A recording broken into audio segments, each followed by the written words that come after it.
Hello guys, welcome to my YouTube channel @pharma with Anjali.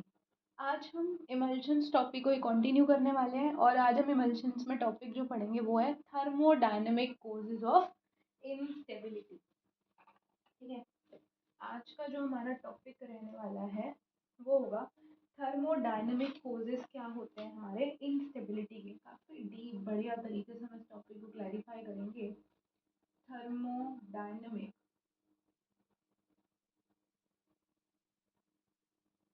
Causes क्या रहने वाले हैं हमारे इंस्टेबिलिटी के। हमने सुना है कि इमल्शंस जो हैं वो अनस्टेबल हो जाते हैं, तो इंस्टेबिलिटी के क्या थर्मोडायनेमिक कॉजेज होने वाले हैं वो हम आज देखेंगे।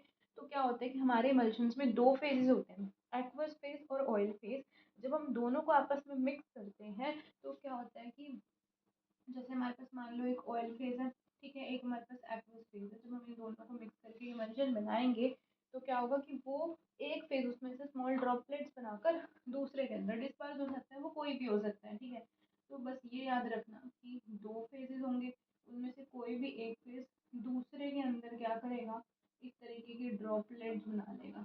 ठीक है, ये वन ने टू के अंदर क्या कर ली, ड्रॉपलेट्स बना ली। तो इसको हम क्या बोलते हैं कि एक इमल्शन बन गया। अब इसमें क्या होता है, जब हम इसको थोड़ी देर के लिए रख देते हैं, स्टार्टिंग में कुछ भी नहीं था, कोई इशू नहीं था, जब हम इसको थोड़ी देर के लिए रख देंगे तो फाइनली इसमें क्या देखने को मिलेगा कि इसमें दो लेयर्स आपको सेपरेट नजर आएंगी। ये लेयर अलग, ये लेयर अलग। इसको बोलते हैं इंस्टेबिलिटी ऑफ इमल्शन। क्या होता है कि जो कोहेसिव फोर्सेस होते हैं मॉलिक्यूल्स के, सेम तरीके के मॉलिक्यूल्स में, वो ज़्यादा होते हैं। इंस्टेबिलिटी का कारण है कि जो कोहेसिव फोर्सेस होंगे हमारे, सेम तरीके कोहेजन, सेम तरीके के जो मॉलिक्यूल्स होते हैं उनके बीच में देखने को मिलता है कोहेजन फोर्स। तो जब ये बढ़ जाता है, जनरली ये ज़्यादा होता है as compare to adhesive forces के कंपैरेटिवली। कोहेसिव फोर्सेस हमारे ज़्यादा होते हैं, इसी वजह से हमारे को स्टेबिलिटी कम देखने को मिलती है, यानी अनस्टेबल इमल्शंस होते हैं। सो इफ़ वी वांट कि हमारे इमल्शन स्टेबल बने तो हमें कोहेसिव की जगह क्या करना होगा, एडहेसिव फोर्सेस को बढ़ावा देना पड़ेगा। तब हमारे जो इमल्शंस बनेंगे वो स्टेबल इमल्शंस बनेंगे। एक मोटा मोटा सा कॉन्सेप्ट आपको बताती हूँ। क्या होता है कि ना, जैसे हम एक फेज को दूसरे फेज में जब मिक्सिंग करते हैं इमल्शन बनाने के लिए, तो उस टाइम पे हमारे एक फेज ने क्या करा कि ग्लोब्यूल्स की फॉर्म में वो दूसरे फेज में क्या हो गया, डिस्पर्स्ड हो गया। एक फेज दूसरे फेज के अंदर ग्लोब्यूल्स की फॉर्म में डिस्पर्स्ड हो गया। ठीक है, तो होता क्या है कि जब पार्टिकल्स का, ग्लोब्यूल्स का साइज छोटा हो रहा है ना, ग्लोब्यूल्स बन रहे हैं यानी छोटा है, साइज कम हुआ, दैट मीन्स उसका सरफेस एरिया डेफिनेटली बढ़ेगा। और जब सरफेस एरिया बढ़ता है तो जो इंटरफेशियल आपकी बोल सकते हो, या इंटरफेशियल फ्री एनर्जी बोलो या सरफेस फ्री एनर्जी बोल लो, वो सरफेस फ्री एनर्जी इंक्रीज हो जाती है। ठीक है, सरफेस फ्री एनर्जी आपकी बढ़ेगी, यानी जिसको हम डेल्टा ए बोलते हैं, ये बढ़ेगा। सॉरी, सरफेस एरिया बढ़ेगा, डेल्टा ए बढ़ेगा, सरफेस फ्री एनर्जी बढ़ेगी, डेल्टा जी बढ़ गया। इनके बीच में that means directly proportional relation है। और ऐसी कंडीशन जब आती है आपकी, तब हमारे जो इमल्शंस होते हैं वो अनस्टेबल हो जाते हैं। ठीक है, इमल्शंस क्या हो जाते हैं, अनस्टेबल हो जाते हैं। तो जैसे ही ग्लोब्यूल्स बनेंगे, सरफेस एरिया बढ़ेगा, सरफेस एरिया बढ़ रहा है उससे एनर्जी बढ़ रही है, जिसकी वजह से आपकी अनस्टेबिलिटी आ रही है इमल्शंस में। तो इसमें हमारे पास एक रिलेशन रहता है, delta G is equal to gamma oil in water into delta ए।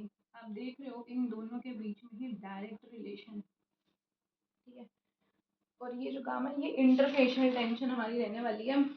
तो इसमें क्या है कि ठीक है, अब हमारा इमल्शन कोशिश करेगा कि वो वापस जैसे पहले था उस स्टेट में आ जाए, यानी कि ये जो ग्लोब्यूल्स थे अभी, ये क्या कोशिश करेंगे कि ये बिल्कुल ग्लोब्यूल्स आपस में, देखो यहाँ दिखाते हैं आपको, ये जो ग्लोब्यूल्स रहने वाले हैं ये कोशिश करेंगे कि ये बिल्कुल एक दूसरे के पास आ जाए।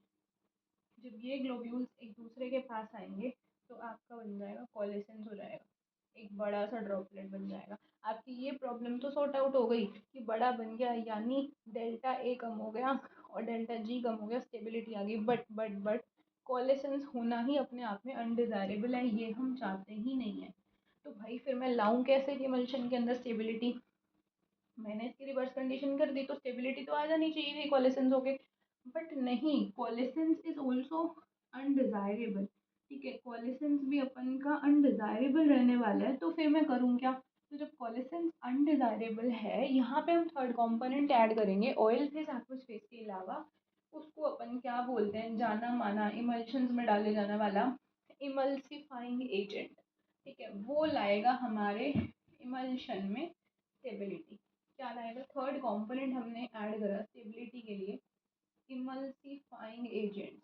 अब यही हम टॉपिक कॉन्टिन्यूटी में देखने वाले हैं कि ये इमल्सिफाइंग एजेंट किस चीज को बोलते हैं अपन। ठीक है, क्या आफत आके उठ के आ गई, नया नाम सुन लिया जी, इमल्सिफाइंग एजेंट। तो ये इमल्सिफाइंग एजेंट्स क्या करते हैं कि वो जो डिस्पर्स ग्लोब्यूल्स की कोलेसेंस हो रही थी, वो आपस में आकर एक बड़ा ग्लोब्यूल बना रहे थे, कोलेसेंस कर रहे थे। इस चीज को रोकने के लिए हमने कि ये चीज जो प्रोसेस है वो यहीं के यहीं रुक जाए, इसके लिए हमने क्या करा, इमल्सिफाइंग एजेंट्स डाले। यानी ये हमारे पोलर नॉन पोलर फेजेस में एक तरीके का ब्रिज की तरह काम करते हैं। ठीक है,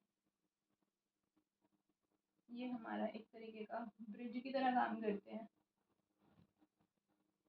between polar and non polar phases. ठीक है, पोलर और नॉन पोलर फेजेस के अंदर ये हमारे ब्रिज की तरह काम करेंगे। इसके अंदर एग्जाम्पल आ जाते हैं, जैसे स्पैन है। ठीक है, सुने होंगे बहुत सारे तरीके के होते हैं, 20, 60, 80, इसी तरीके से स्पैन भी रहने वाले हैं। और उसके अलावा हमारे पास अकेशिया हो गया, जेलेटिन हो गया, ये सब इसके एग्जाम्पल्स हो जाएंगे हमारे एमल्सिफाइंग एजेंट्स की। अब इसके बाद अपन देखते हैं कि बैंक्रॉफ्ट का रूल आता है, वो रिलेशनशिप बताता है कि किस तरीके का एमल्सिफाइंग एजेंट डालेंगे तो हमारे कौन से तरीके का इमल्शन बनने वाला है। इसको किसने समझाया? हमको एक रूल ने समझाया, जिसको अपन बैंक्रॉफ्ट का रूल बोलते हैं। कौन सा रूल? बैंक्रॉफ्ट रूल बोलते हैं। ये बैंक्रॉफ्ट रूल क्या कहते हैं वो हम समझेंगे। Bancroft rule describe the relationship between, ये आपका रिलेशनशिप डिस्क्राइब करता है, describe the relationship between type of emulsifying agent used, कि आप कौन से तरीके का इमल्सिफाइंग एजेंट जो है वो यूज कर रहे हो, और कौन से नेचर का इमल्शन आपका फॉर्म हो रहा है, नेचर ऑफ इमल्शन। इसको और डीप में मैं समझाती हूँ कि फॉर एग्जाम्पल लेके चलो कि मान लो आप जो सरफेक्टेंट ले रहे हो, ठीक है, वो सरफेक्टेंट अगर आपका वाटर के अंदर ज़्यादा सोल्यूबल है, ये बात कंफर्म है कि आपका ऑयल इन वाटर टाइप का इमल्शन बनेगा। क्योंकि उस केस में ना, जब सरफेक्टेंट वाटर में ज़्यादा सोल्यूबल है, तो वाटर उस केस में हमारा कॉन्टीन्यूअस फेज की तरह काम कर लेता है। और कॉन्टीन्यूअस फेज अगर वाटर है, यानी ऑयल इन वाटर इमल्शन बनेगा। इस तरीके के जो इमल्सिफाइंग एजेंट्स हैं वो हमारे होते हैं ट्वीन।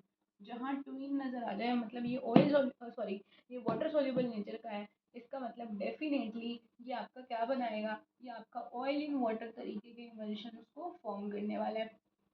इसी के अपोजिट वो सरफेक्टेंट्स जो ऑयल में सॉल्युबिलिटी ज़्यादा रखते हैं, तो वो सरफेक्टेंट्स आपके क्या करेंगे, वाटर इन ऑयल टाइप के इमल्शंस बनाएंगे। एक हमारी HLB वैल्यू भी होती है, ठीक है, जो क्या करेगी, HLB वैल्यू हमारी होती है जिसके हिसाब से हम बता सकते हैं कि ये इमल्सिफायर कौन से तरीके का इमल्शन बनाता है।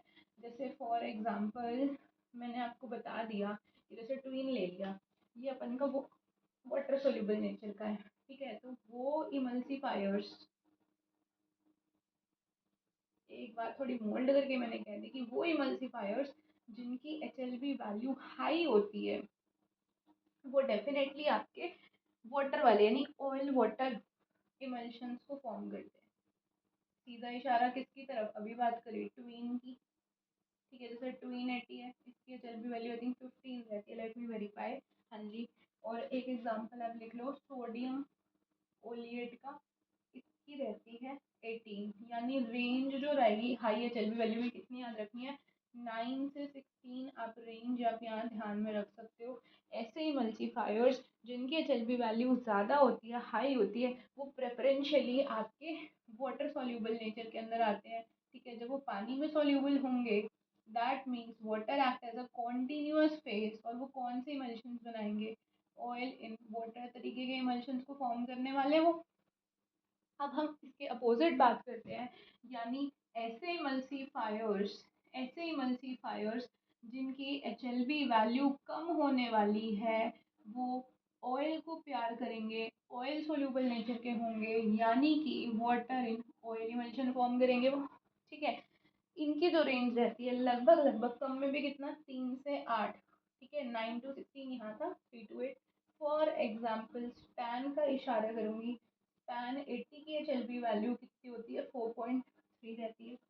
ग्लिसराइल मोनोस्टीयरेट की जो HLB वैल्यू है 3.8 रहती है। कॉन्सेप्ट आई थिंक सो आपको बढ़िया तरीके से ही क्लियर हो गया होगा। फिर भी कोई डाउट हो आप मुझे कमेंट कर सकते हो, मैं दोबारा वीडियो बना के आपको समझा दूंगी। ठीक है, ऑप्टिमाइज कंसेंट्रेशन में हमेशा इमल्सिफाइंग एजेंट डालना होता है। ये नहीं इमल्शन को स्टेबल करने के लिए आप कुछ भी मात्रा में डाल दो, ऐसा नहीं है, कितनी भी क्वांटिटी में डाल दो, एक ऑप्टिमम कंसेंट्रेशन ऑलवेज होनी चाहिए। हम बात करेंगे कभी कभार स्टेबल इमल्शंस बनाने के लिए हम ब्लेंड भी यूज़ कर लेते हैं अपने इमल्शंस का, इमल्सीफायर्स का। मतलब ऑयल इन वाटर वाले, वाटर इन ऑयल वाले जो इमल्सिफाइंग एजेंट्स हैं वो यूज़ करके भी हम इमल्शन बनाएंगे, और जनरली आपका ऑयल इन वाटर वाला इमल्शन बन के आएगा जब आप ब्लेंड यूज़ करोगे और स्टेबल बनेगा। अब जो ऑयल इन वाटर वाले इमल्शंस होते हैं वो आप externally as well as internally use कर सकते हो, but water in oil nature के आप सिर्फ और सिर्फ एक्सटर्नल पर्पस के लिए इमल्शंस को यूज़ कर सकते हो। ठीक है, इसके बाद हम बात करते हैं ऑक्सिलरी इमल्सिफाइंग एजेंट की। ये ऑक्सिलरी वर्ड क्या कहता है? ठीक है, so when we talk about auxiliary emulsifying agents, auxiliary emulsifying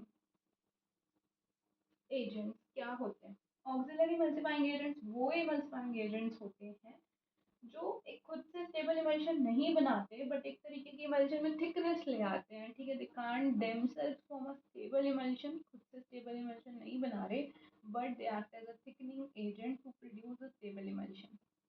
thickening agent की तरह काम करेंगे, थिकनेस आ जाए इमल्शन और स्टेबिलिटी फिर उस तरीके से आ जाए। बहुत सारे एग्जाम्पल है इसके, एक हमारे पास रहेगा इसमें स्टेरिक एसिड, स्टेराइल अल्कोहल,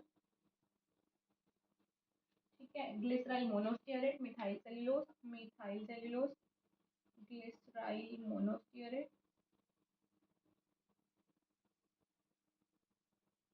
और एक हमारे पास रहने वाला है CMC सोडियम की बात करेंगे। ठीक है, नेक्स्ट वीडियो में हम कवर करेंगे आई थिंक, इसके बाद वो आ जाएंगे आपके मैकेनिज्म्स जो होते हैं ना इमल्सिफाइंग एजेंट के, हम उनकी बात करेंगे। आज के लिए इतना ही। ठीक है, इस वीडियो में आपको कहीं भी डाउट आया हो आप मुझे कमेंट कर सकते हो। ठीक है, इसके नोट्स मैं आपको प्रोवाइड कर दूंगी।